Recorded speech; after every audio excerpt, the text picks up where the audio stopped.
Bangladesh, après des émeutes qui ont été réprimées dans le sang, eh bien, la Prime Minister vient de quitter le pays. On va voir un petit peu ce que ça vient nous raconter en astrologie. Bon, là, vous avez un petit peu les événements sur place. Donc, nous avons la première ministre, Sheikh Hasina, qui démissionne. Voilà. Donc, il y a eu des émeutes réprimées dans le sang, donc crise majeure, euh, des morts, des blessés, le gouvernement qui vient de tomber. Qu'est-ce qui a pu se passer? Alors, voilà la thème du Bangladesh. Il y a eu beaucoup de mouvements au moment de la création du Bangladesh. Il y a deux cartes qui existent. Celle du 26 mars 1971 à 18 heures. Celle que vous trouvez sur Internet est à midi. En fait, il lui manque l'heure. C'est à 18 heures qu'a été décrété, même si c'est rentré en mouvement un peu plus tard, mais c'est à ce moment-là qu'a été décrétée l'indépendance du Bangladesh. Donc, on voit un thème quand même assez dur, avec lune noire, Pluton en maison 12, opposé Soleil, Lune, Chiron, avec un T carré Mars, Mars-Uranus, voyez, Mars, Soleil, Lune. Donc ça, c'est intéressant. C'est intéressant parce que j'ai Vénus carré Jupiter, et comme par hasard, en ce moment, on a Vénus carré Jupiter. Donc, par imprégnation, il y a une espèce de mise en miroir entre ce qui se passe dans le ciel en ce moment et les pays qui ont ce genre d'aspect négatif dans leur thème. Si on regarde bien les transits, on va les faire apparaître. Vous allez voir, c'est magique l'astrologie. Moi, je suis toujours épatée de voir ce qui se passe. Alors, juste une petite parenthèse, on va parler de la newsletter. Je vous ai préparé une newsletter. Je vous invite à vous y inscrire. La newsletter, je vais vous envoyer plein de conseils personnalisés, des informations que vous n'aurez pas sur la chaîne, des compensations aussi, comment compenser positivement un aspect difficile.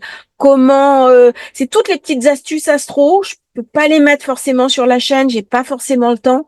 Donc tout ce que j'ai pas le temps de positif de mettre sur la chaîne, vous les aurez chez vous directement dans la newsletter. Ne vous inquiétez pas, il y aura aussi sur le site, donc là où vous inscrivez, la newsletter du mois. Si vous l'avez loupé, si vous avez loupé certaines newsletters, elles vont y rester.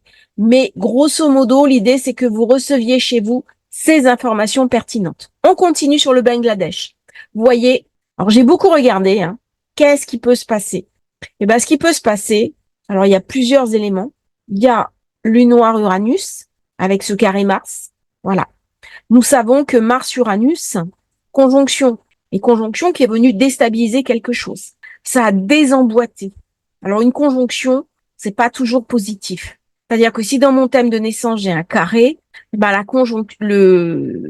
conjonction va ouvrir la porte de quelque chose de sombre qui va se mettre en branle rapidement derrière. Donc c'est venu titiller ce carré. Si on regarde bien, Lune, Neptune, voilà. Il y a quelque chose qui s'est dissous. Il y a quelque chose d'une corruption. Il y a aussi quelque chose d'un éloignement, d'un exil. On passe à autre chose. Et là, on voit bien la crise de pouvoir, de puissance. La Soleil, maison 7. Gouvernement, il est où? Une Saturne. Saturne qui est en 8. Donc là, on est sur une crise des institutions. On est sur la fin d'une institution. Donc c'est un pays qui reste quand même instable structurellement avec ce carré Saturne-Nœud Nord. Nœud Nord, pas sur Chiron. Donc là, j'ai quelque chose d'une libération à faire. J'ai besoin de me désenchaîner. J'ai besoin de me libérer. Et ça va passer, bien sûr, sur Soleil-Lune, croiser Neptune. Donc, c'est porté par une espérance. C'est un pays très pauvre. Pluton, maison 12, qui vient me parler d'un manque. Le manque qui est rajouté à Saturne en maison 8. Là, il y a quelque chose d'endémique. Et pourtant, c'est un pays qui aurait de grandes perspectives si c'était géré autrement, comme tous les pays. Il y a toujours beaucoup de richesses parce qu'il y a une population qui est jeune, qui est travailleuse, qui est industrieuse. Mais Neptune vient bien me parler de détournement, des détournements au profit d'une minorité. C'est Pluton le riche qui, dans ce cas-là, avec cette opposition, eh bien, confisque. Et c'est l'autre qui confisque, porté par ce quinconce à Vénus. Vénus qui est en 5, donc une classe dirigeante qui se fait plaisir contre une population qui souffre. typique hein, des populations où il y a des clivages comme ça entre une minorité qui a beaucoup de surface et une majorité qui manque de tout, eh bien, ça donne des pays très instables. Et c'est normalement le propre des démocraties d'avoir une forme de lissage. C'est beaucoup moins vrai au jour d'aujourd'hui. Qu'est-ce qui va se passer? Ça va ramener de l'instabilité politique dans les démocraties. Parce que s'il n'y a pas un contrat social général, alors je parle pas forcément d'une société marxiste ou marxisante, hein, c'est pas ça. Mais je parle d'une société avec une classe moyenne. Quand on fait disparaître la classe moyenne, eh bien on crée de l'instabilité. On crée du désespoir, on crée de la pauvreté, on crée d'une incapacité à se projeter dans l'avenir. Les populations se stérilisent aussi, elles ont moins d'enfants. Et là, crise majeure. Donc à un moment donné, quand j'ai des coups de boutoir, hein, comme Neptune Lune, bah ça va finir par céder. Neptune dans le thème du Bangladesh, il est ici, il est avec Jupiter. Donc ça montre bien les majors étrangères qui investissent dans le pays. Mais j'ai un carré à Vénus. Ouais. On a Pluton qui est là, hein.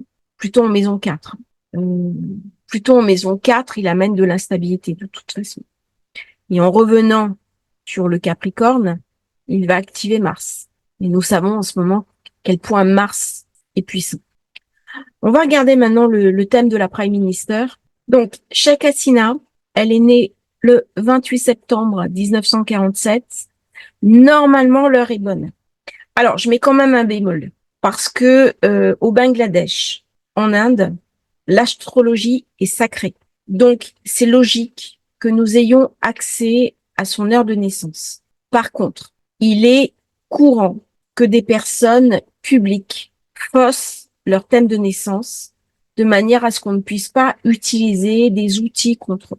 Donc, je mets un bémol, je ne vais pas utiliser les maisons astrologiques, je vais uniquement regarder les réseaux planétaires, mais ça me donne quand même une coloration.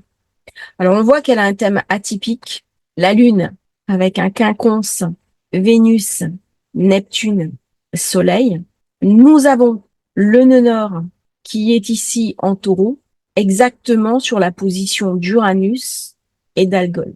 Donc, quand Mars est rentré en conjonction avec le nœud nord Uranus-Algol, eh bien, ça a déclenché quelque chose. Et Jupiter qui se trouve dans le Gémeaux, ça vient enfler Uranus, qui est dans une position d'instabilité, dans une position de problème, puisqu'il est dans la maison 6 et qu'il fait un quinconce avec Jupiter. Alors, le quinconce avec Jupiter, là, on va en parler 5 minutes. Dans le quinconce, j'ai le choix. J'ai le choix d'aller vers le meilleur de moi-même ou de profiter négativement d'une situation. Dans la mesure où il n'y a pas eu de redistribution, dans la mesure où on est resté sur un système qui tournait pour lui-même, on n'a pas résolu des problèmes, eh bien le quinconce va jouer comme un carré. Et là, eh bien on va en payer le prix, malheureusement.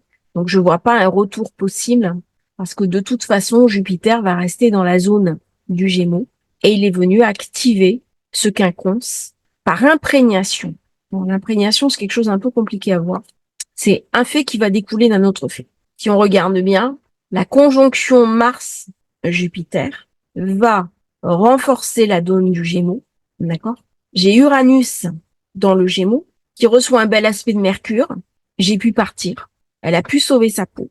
Mais par contre, Uranus sur le nœud nord vient me raconter que c'est fini. C'est over. Alors, on va rajouter un point supplémentaire. Donc, j'ai Jupiter au nœud sud.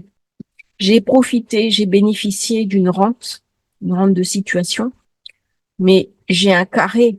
Non, bah, ok. J'ai un carré Jupiter-Saturne. Regardez comment il est illustré là. Voilà. Alors ça, c'est clairement un exemple. Quand j'ai dans les configurations du thème euh, global un aspect qui fait écho à mon thème de naissance, pour peu que j'ai un transit difficile, je suis en situation de fragilité. La fragilité, elle vient d'où? Alors, Spica était sur Mercure, ça vient renforcer, hein, ça protège. Sauf que Mercure est devenu rétrograde. Donc, il m'a mis en situation de fragilité et il est en plus en maison 8. C'est venu taper là, sur la zone 8. J'ai Saturne-Pluton. C'est pas une position facile. Hein. On a vu que Pluton, dans le thème du Bangladesh, on est en maison 12. Hein. Et là, Uranus, en Gémeaux, il a déclenché des événements mercuriens. Mercure-Mars. Voilà. Vous comprenez un petit peu par imprégnation comment on saute de quelque chose à d'une situation à une autre. C'est pas toujours évident à voir. Ça demande, je dirais, une gymnastique mentale. Euh, Parce qu'au départ, on voit un thème, on se dit, bah oui, mais par transit, il n'y a pas de fait significatif. Mais quand je commence à décortiquer, là, je m'aperçois qu'il y a un problème. Et si on regarde bien, le nœud nord, Vénus est avec Neptune sur le thème du Bangladesh et le transit de la Lune. Le nœud sud, c'est Pluton. Comme par hasard, nous avons ici le Pluton en passage qui vient s'opposer à Mars. Dites, donc voilà. Donc, je pense qu'il fallait qu'elle parte, hein, parce qu'elle était en danger. Elle était en danger avec l'opposition Pluton-Mars. Voilà. C'est intéressant de voir les thèmes des personnes célèbres par rapport à un pays. Et là, dans son thème, en plus, j'ai Saturne qui est passé sur la Lune. C'est pas la conjonction la plus joyeuse. Hein. Quand on a Saturne sur Lune, on se prend en général un coup de morale. C'est toujours une période un peu difficile, un peu tendue au niveau social. Je l'ai eu il y a quelques mois en arrière. C'était l'année dernière pour moi, Saturne-Lune. C'est toujours un peu délicat. Donc voilà, on comprend mieux ce qui s'est passé. On va essayer de voir un petit peu la compo. Ce qui est intéressant, c'est de voir la compo. Euh, donc le nœud sud du pays sur sa conjonction Saturne-Pluton. Et les populations n'ont pas dû rire. Hein. Quelque chose de très cruel qui vient du passé. Et Uranus, Uranus sur Vénus-Neptune. Donc on a utilisé quelque part le religieux, la foi, pour diriger d'une main de maître. Hein. Il y a quelque chose de... Uranus, c'est le chaos. Hein.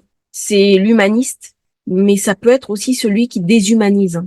Il est clivant, hein, Uranus. Voilà. Surtout avec une configuration Saturne-Pluton, nœud sud. Nœud nord, j'ai rien. Mais si on regarde bien, là, j'ai une proximité ici, là, de l'État. Voilà. Il y a une identification à l'État. Et le Saturne qui tombe sur le nœud nord. Donc, il y a l'âge. Euh, en bleu, c'est le thème de la Prime Minister. Et autour, c'est le thème du pays, du Bangladesh. C'est ça. Avec Pluton, l'ascendant ici. Alors, son soleil était sur l'ascendant. Elle aurait dû faire briller le pays. C'était son rôle, en fait, de désenclaver le pays de la pauvreté, de l'amener à sortir la tête hors de l'eau. C'était son rôle. Hein. Là, il y avait une opportunité, mais extraordinaire, de moderniser le pays. Qu'est-ce qui a empêché Saturne? Saturne, l'État, c'est moi. On s'identifie. Le Nord, Saturne. On s'identifie à la structure. Voilà, je vais pas faire plus long. J'espère que ça vous intéresse, ces petites vidéos. N'hésitez pas à commenter.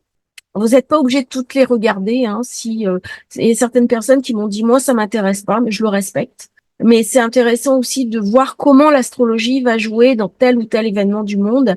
Ça permet d'avoir une astrologie plus dynamique, plus pratique, plus pragmatique aussi pour questionner le monde de tous les jours. Merci à vous. À bientôt. N'oubliez pas de liker, vous abonner à la chaîne, c'est important aussi pour nous soutenir.